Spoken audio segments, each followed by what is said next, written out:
ఏమైంది మీకు అని అడిగాను. మీరు చెప్పినట్టే అన్నీ జరిగిపోయాయి స్వామీ.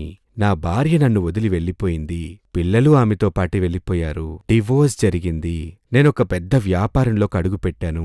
గురుదశా కాలంలో ఒక పెద్ద బిజినెస్లో అడుగుపెట్టాను. అది బాగా సక్సెస్ అయింది. దాంతో మరొక బిజినెస్లో అడుగుపెట్టి అన్నీ నష్టపోయాను. ఇప్పుడు నా వద్ద ఏమీ లేదు. ఇప్పుడు నేను చిన్నదిగా ఒక అద్దె ఇంట్లో ఉంటున్నాను.